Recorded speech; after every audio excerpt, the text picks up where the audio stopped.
Hi guys! I'm Kimi! Konnichiwa! Welcome back to my channel! Ang lesson po natin ngayon ay Hiragana Part 3, Sashi Su Seso. Alam kong marami pong nag-abang ng lesson na to.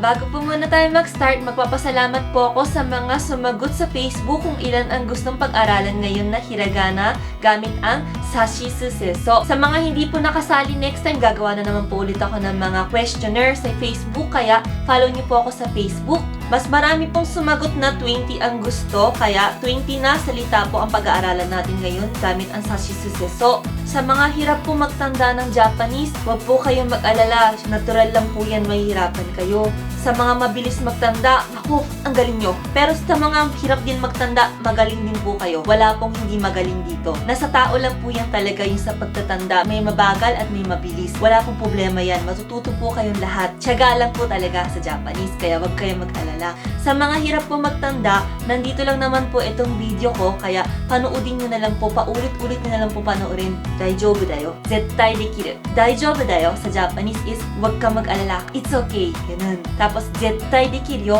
Kayang-kaya mo yan. Magagawa mo yan. Zettai dekiru yo. Kaya guys, daijoubu dayo. Zettai dekiru yo. Okay, simulan na po natin. Hirikimi! Okay, start muna tayo sa SA na sa. Number 1, start muna tayo dito po sa bandang left. 1, tapos dito yung sunod. 2, may ganon. Then, pupunta sa baba. Gagawa kayo ng space, tapos ganyan. Okay, ulitin ko po. Bandang left po tayo. Start tayo sa left. 1, tapos 2, dito galing sa taas. 2, dire-diretso po. May paganyan. Tapos, pag 3 po, kumuha po tayo ng space dito, sabay, ganon. Sa. Ang laki ng sulat ko ngayon, ah. Okay, number 1, papunta doon, papuntang right. Number 2, pababa. Tapos, pag pababa po, dire-diretso lang po siya. Tapos, lalagyan natin ng ganon. Tapos, upward brush stroke. Tapos, dito, kailangan may space. Dito, lagyan natin ng space mabuti. Tapos, number 3 po, papunta doon sa baba. Tapos, lalagyan po natin, ito po, tsaka dito, yung full stop po siya dyan. Stop nyo po siya mabuti. Yan. Ayan po ang pagsulat ng sa hiragana. Next, shi naman po tayo. Di ba po, ang pinag-aaral natin ngayon ay sashi su seso. Ang shi po niya, hindi po siya is, I po. Kasi pagbabasahin po siya, ganito po, S-H-I, shi. Ganyan po ang basa. Kaya, isusulat ko po siya ng shi. Yan. Shi po siya, hindi po si. Pag po dito sa shi, isa lang po ang sulat niya. Number 1, dito po tayo manggagaling sa paggandang gitna. Start po tayo. 1. Yan. Yan lang po ang shi. Pinakamadali sa tingin ko yan. Sa tingin ko lang po. Sa tingin ko lang po. Okay, ulitin ko po. Gitna po tayo. Start. 1. Yan. Pag isusulat niyo po itong shi, dire-diretso lang po siya. Hindi po kayo mag-i-stop dito. Basta, ano po, kabisadoin nyo lang po yung ganun para may pabilog na ganun. Yan, ganun. Sanayin nyo lang po yung sarili nyo magsulat ng ganun. Number 1, pababa. Tapos dito po, pag ganun, kaya sweeping.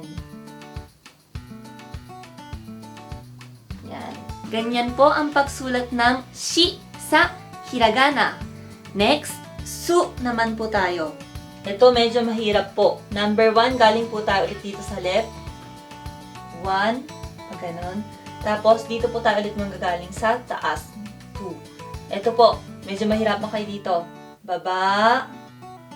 Then, gagawa kayo ng bilog dito. Sabay ganun.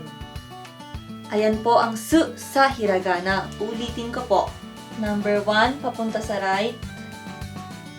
Number 2, dito galing sa taas, gagawa kayo ng bilog. Sabay ganun. Number 1, papunta doon. Number 2, pababa. Tapos, dire-diretso lang po yung number 2. Pababa, tapos gagawa ng bilog. Tapos dito po. Galing sa taas, bilog, baba. Galing sa taas, bilog, baba. Ganun po. Dito po, full stop niyo po dyan mabuti. Tapos dito po sa baba, sweeping. Ito po advice ko sa inyo. Pag susulat kayo ng su, kailangan po mas mahaba yung dito. Ito po, kailangan mas mahaba.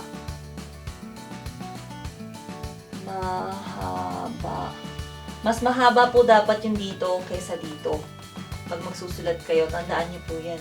Mas maganda po siya tignan pag hahabaan niyo dito kaysa dito. Ganyan po ang pagsulat ng s sa hiragana. Next, se naman po tayo. Ito, medyo mahirap na naman po ito. Wala po siyang kamukhang hiragana sa mga naisulat natin. Kaya, watch lang po kayo mabuti. Number 1, dito po ulit tayo galing sa left. 1. Number 2 niya, dito tayo. 2, may pa ganun po. 2, tapos ang number 3 niya po dito. Yan, ganyan po. Ulitin ko po, number 1, dito po. Papunta sa right. Number 2, dito. Tapos, may pa ganun. May pa ganun po. Tapos, number 3, dito po tayo. 3. Yan. Set. Number 1, payuko. Number 2, pababa dito. Number 2. Tapos dito po, may pa ganun. Ito naman po, brush stroke na naman po siya. Upward brush stroke. Brush stroke. Number 3, pababa po dito. Number 3. Tapos, dito po, full stop po siya dyan. Stop nyo po siya mabuti. Yan, ganyan. Tapos, ito po ang advice ko sa inyo. Pag magsusulat kayo ng se, mas maganda po na mas mahaba itong number 2 kaysa dito sa number 3. Tingnan niyo po, oh. Ayan po siya, oh. Yan. Mas mahaba po itong 2 kaysa dito sa number 3. Ganyan po yung balance niya pag magsusulat kayo. Habaan niyo po yung taas ng 2 kaysa dito po sa number 3. And dito din po sa baba, stop niyo rin po mabuti siya.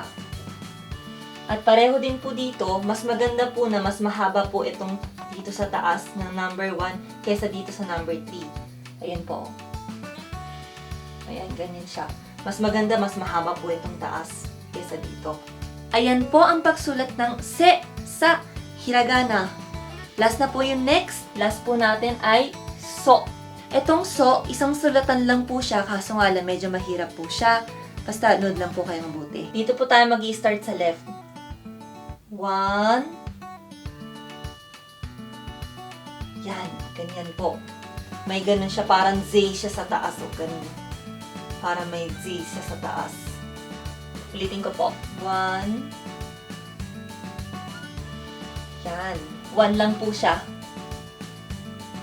Kailangan po hindi kayo mag-i-stop dito. 1, 2. Ganun po. Dire-diretso lang po siya. 1. Ganun lang po siya. 1. Tapos dito po, stop nyo po siya mabuti. Yan, stop po siya dyan. Full stop. Sa una po, mahirapan po kayo. Basta tandaan nyo lang po ganun, no? Ganun. Pag nasanay na kayo, ganyan. Ganyan. Ganyan. Yan. Ganyan po ang pagsulat ng so sa hiragana. Ayan! May natandaan na naman po tayong 5. So ngayon, magagawa naman po tayo ng mga salita gamit ang aiueo, kakikukeko, at sashisuseso. Hirikimi! So ngayon, gagawa na po ako ng salita. Number 1, pakasya kaya 20 dito. Pag hindi po kumasya, buburahin ko na lang po. Number 1, sushi. Yung su po na napag-aralan natin, tsaka yung shi. Yan, sushi. Ang sushi, salita po sa Japan, yung pagkain po, sushi. Di ba, may mga nakikita po kayo kumakain Japanese sushi. Yung hilaw na isda po, tas may rice sa baba.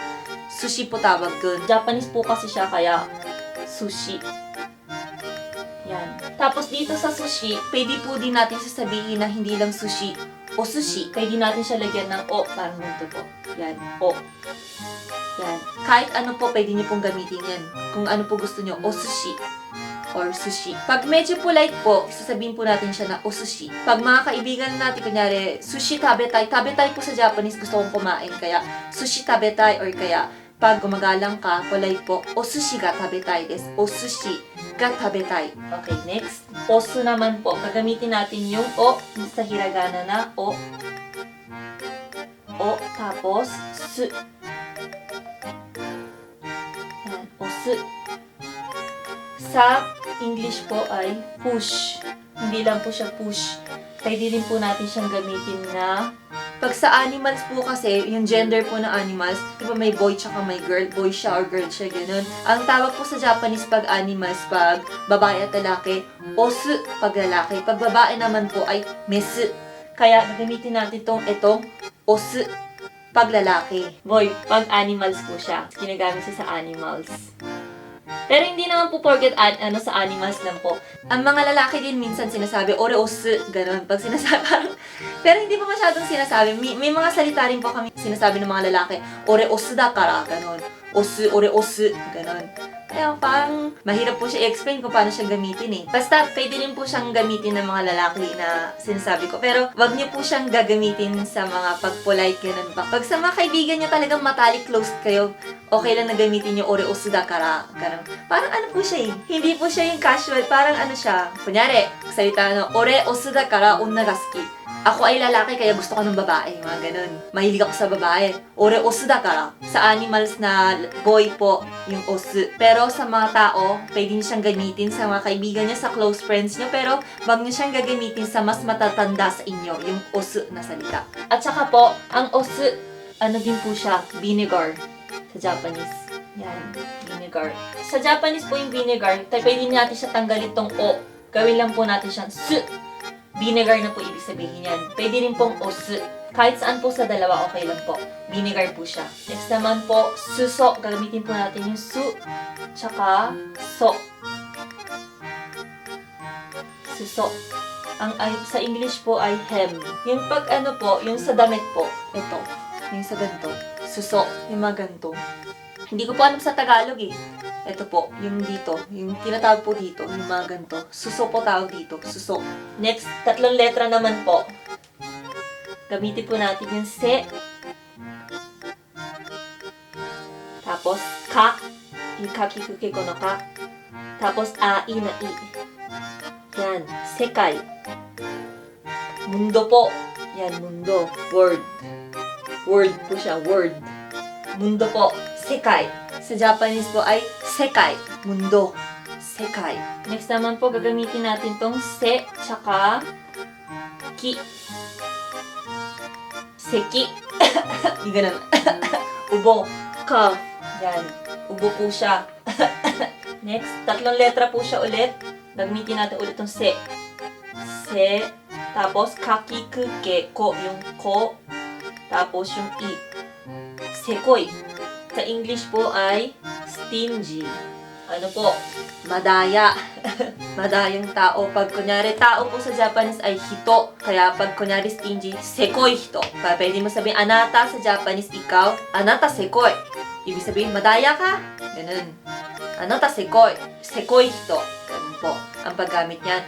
Ang sekoi po, marami pong sa tingin kong hindi nakakaalam ng mga Pilipino tong salita na to. Mahirap na salita po siya sa Japanese, sekoi. Pero tuturo ko na rin po sa inyo para matandaan niyo po. Ang level po niyan, hindi po siya ginagamit sa elementary. Talagang, wag niyo po siya masyadong gagamitin kasi minsan po baka sabihin na rude ang salita na to. Pero basta sinasabi po itong salita na to, madaya ka. Anata sekoi! Pagkalit ka, anata sekoi! Or kaya pag kunyari mga joke nyo sa mga kaibigan nyo, mo sekoi! Ganon. Daya mo! Ganon. Mo sekoi yo! Sekoi! Ganon. Basta ito po, mahirap na salita po siya sa Japanese, itong sekoi. Tandaan nyo rin po siya. Ayun, nawawalan na ako ng space dito. Gamitin po natin yung su, tapos yung ai, sui, ka. Suika. Suika. Sa English po ay watermelon. Ang hirap na magsulat sa baba. Ayan po, watermelon. Suika.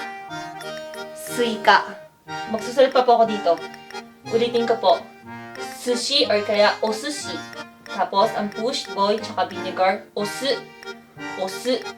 Ang hem, suso. Suso. Ang word, sekai. Sekai. Mundo. Ang ubo, seki. Seki. Ang madaya sa Japanese ay sekoi. Sekoi. Ang watermelon, pakwan, suika. Suika. Okay. Next, ulitin po natin gamitin ang su. Sashi su. Yun ang pag-aralan natin ng su. Tapos, itong kaki. Suki. Ayan. Gusto ko po yung salita na yan. Ang ibig po sabihin niya sa English ay like. Like, gusto, ski. Pag gusto nyo, kunyari magsasabi kayo, gusto ng ganto, gusto ko ng ganto. Ga, lalagyan nyo ng ga sa gitna. Pag kunyari ako, sasabihin ko, mahilig ako sa anime, anime ga suki. Yan. Ganito ba gamit niya? Or kaya, milk ga suki. Pwede din po. Or kunyari, soccer. Sa Japanese po kasi ang soccer, sakka ga suki. Lalagyan niyo po lagi ng ga sa gitna. Kunyari, ang animals, mahilig kayo sa animals. Ang animals po sa Japanese ay doubutsu. Doubutsu ga suki. Yun. And last, I like you, kimi ga suki. Or kaya, anata ga suki.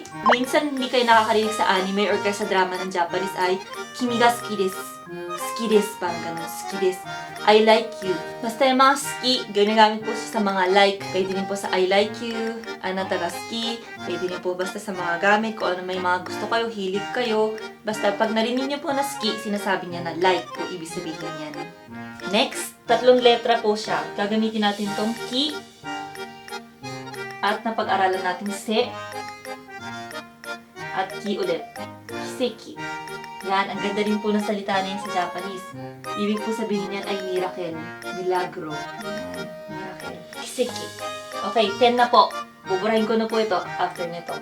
Ito naman po. 3 letra po siya ulit. Gagamitin natin yung ku. Tapos yung sa. Tapos yung i. Kusai. Ibig po sabihin yan ay mabaho. Mabaho. Sa English, stinky. Yan. Mabaho. Ano, alam niyo na po yan. Huwag po natin masyadong gagamitin yan sa mga makakasakit po na salita yan. Basta pag mabaho yung place, sabihin natin, kusai! Kusai! Ganon. Koko kusai! Dito, koko po sa Japanese, dito, kusai. Koko kusai! Kusai! Kusai! Kusai! Ganon. Ganon po paggamit yan. Kusai. Yan pong 10 salita na yan. Ulitin ko po siya ulit bago ko siya burahin. Itong sushi sa Japanese ay sushi. Sushi, or gamitin natin, nalagyan natin ng o sushi. O sushi. Next naman po, itong push, boy, tsaka vinegar. Sa animals po yan. Osu. Osu. Hem. Suso. Suso. Word.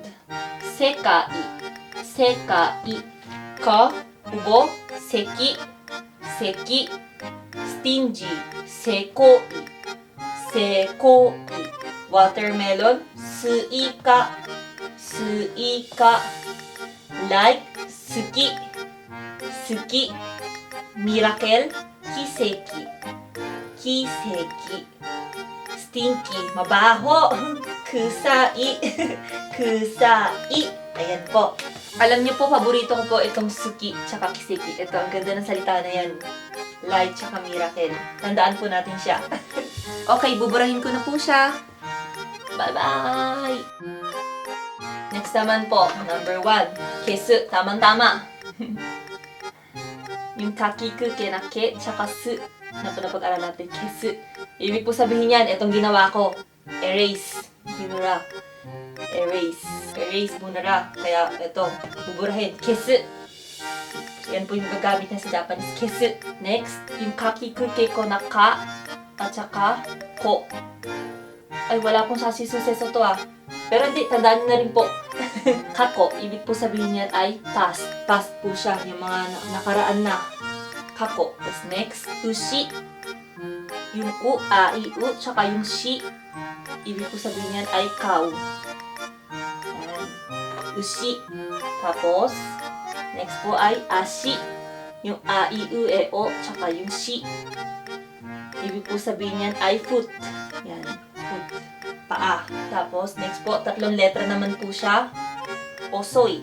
Yung a, i, u, e, o na o. O. Tapos, yung napag-aralan natin so. Oso. Tapos, yung a, i na i. Osoy. Ibig po sabihin yan ay slow. Mabagal. Pag sasabihin mo, ang bagal mo, anata osoy. Pwede po sabihin natin yan. Anata osoy. Next naman po ay a, i, u. Yung u. Tapos, yung sashi, su, seso na so. Uso. Ibig sabihin po nan ay lie. Ang sinungaling po kasi sa Japanese ay usotsuki. Liar, di ba? Usotsuki. Kaya lie po siya. Uso. 4 na lang po dito. 3 letra po siya ulit. Ki, ka, i. Wala naman pong sasisuseso. Pero okay na po yan. Machine po siya. Mag-aaralan din po natin siya. Kaya, isulat ko po. Machine. Yan. Kikai. Next, kiyoku. Ito rin, wala rin siyang sashi suseso. Pero tandaan na rin po natin siya. Kiyoku. Ibig sabihin po niyan ay memory. Kiyoku. Dalawa na lang po. O, pwede po natin sa sake. Yung sashi susi na sa, tsaka ke. Sake. Or pwede natin siya lagyan ng o sa una. O sake. Ang ibig po niya sabihin sa English ay alcohol. Alak po siya. Pag gusto niyo pong uminom ng alak, yun po. Osake, sake, osake. Last na po. Ito, tandaan niyo po itong salita na ito. Magagamit niyo po ito. Japanese po siya. Sai. Yan. Age po siya. Okay. Ang paggamit naman po nitong sai, pag kunyari, 20 ako, kunyari, 20. Di ba po, pag 2, ni, tapos pag 10, 20. Sa Japanese, 20 sai. Yun. Pagkagamitin ng sai. Pag mag-i-introduce po tayo sa sarili natin at sasabihin natin yung age natin, gagamitin po natin siya madalas. Kaya, tandaan po natin itong salitang sai na to. Sai. Okay. So, ngayon, babasahin ko na po siya magmula dito hanggang dito po sa last. Leave it after B na lang po. Erase, kesu. Kesu. Past, kako. Kako. Kau, ushi. Ushi, foot, ashi. Ashi, slow, osoi. Osoi, lie, uso. Uso. Machine, kikai. Kikai. Memory, kioku. Kioku. Alcohol, sake or osake. Osake. Age, sai. Sai. Ayan! Ang dami natin natandaan ngayon. Sana po matandaan nyo. Okay, so ngayon, 20 na salita po ang napag-aralan nyo. Sasabihin ko po sa inyo, huwag nyo pong biglain. Dandahan lang po. Baka malito kayo. Basta po, panoodin nyo lang po ito laging video ko. Pag hindi nyo po maalala tsaka yung mga accent, nood lang po kayo dito sa vlog ko. Pag nalito kayo, panoodin nyo lang po siya. Okay, so tatapusin ko na po ang hiragana lesson natin ng part 3. Meron po akong bagong YouTube channel na It's Me, Kimi. Sa mga hindi pa po nakasubscribe, subscribe nyo na po ako dun sa It's Me, Kimi. Hindi lang po culture ng Japan sa pagluto, iba't iba po yung mga topic ko dun. Meron po mga challenge, ganun. Pang Pilipino channel ko po talaga yung It's Me, Kimi. Kaya sa mga hindi pa po nakasubscribe, subscribe nyo na po ako. Kung nagustuhan nyo po itong tutorial ko, bigyan nyo po ako ng like and comment and subscribe my channel sa mga hindi pa po nakasubscribe. And meron din po akong Facebook, Instagram, and Twitter. Sa mga hindi pa po nakafollow, follow nyo na rin po ako sa mga accounts ko. Dahil dun din po ako nagsasabi, pag meron ako mga bagong lesson, pag meron ako mga gustong sabihin sa inyo, dun po ako nag-a-announce. Okay, maraming salamat po sa pag-watch nyo today. Arigatou gozaimasu. Kita-kits na lang po ulit sa next lesson natin at kita-kits na lang po din ulit dun sa It's Me, Kimi. Mata ne! Bye-bye!